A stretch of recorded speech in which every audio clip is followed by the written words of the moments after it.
The clash of two American heavyweights, faith and fast food.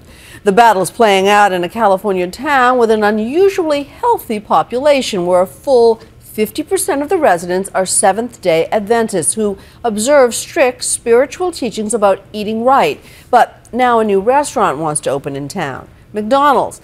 And that, some citizens say, is just not kosher. Here's ABC's Neil Karlinsky for our series, Faith Matters.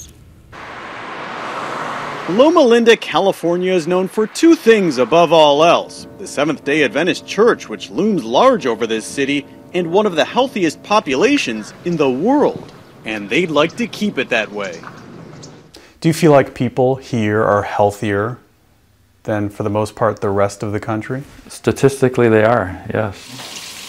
Families like the Dysingers believe it's no accident their city has an average lifespan well into the 80s. They say it's because they're sitting on a virtual fountain of youth, their religion, which strongly encourages being vegetarian.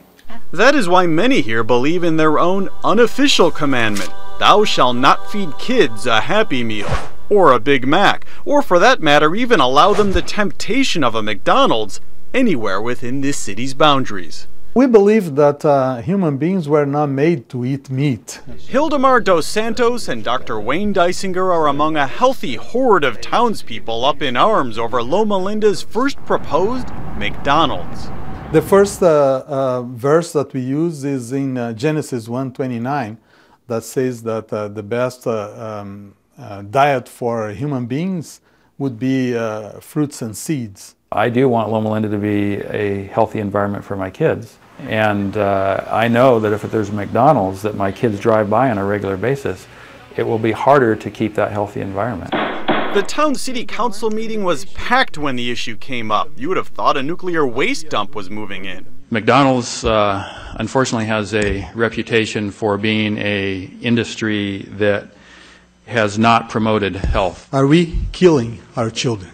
The church itself is taking no official position on the matter, but they don't exactly believe that the way into the pearly gates passes through the golden arches. I hope that nobody is condemned because of the choices of their food, and that goes back again to not imposing that on other people. There is at least one other fast food chain in town, Carl's Jr., a restaurant that also came under fire when it moved in. Would you mind if McDonald's opened up here? I wouldn't. No problem with it at all?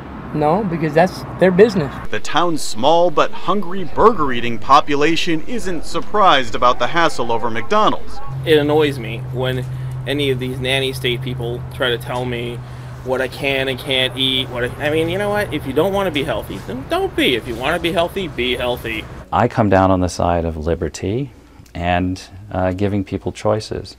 Mayor Dusty Rigsby is one of many Adventists who doesn't believe in preaching how others should live their lives. I don't think it's the government's responsibility, personally, to legislate vegetarianism.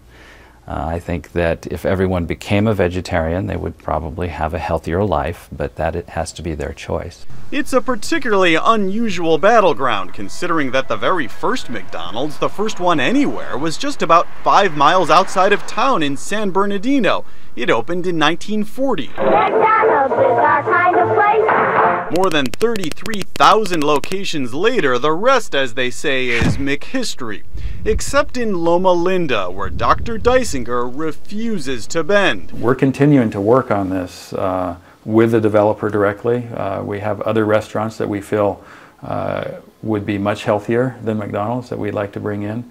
In response, McDonald's told ABC News our salads can be ordered without meat. They also mention offerings like apple slices and oatmeal, and go on to say the new restaurant will help fuel economic growth. What do you say to those people who say, listen, this is just not your business. We live in a free society. You can choose to walk in their doors or not. I agree that we don't want to legislate health, but I believe that we ought to do everything we can to create a healthy environment. With no legal way to keep the restaurant out, the town city council has approved the McDonald's to break ground here. But that doesn't mean the battle is over. Until the golden arches go up, Wayne Dysinger and other health-minded Seventh-day Adventists won't give in. This one's the soft. Fighting, they say, to keep their kids pure from the temptation of a Happy Meal. I'm Neil Karlinsky for Nightline in Loma Linda, California.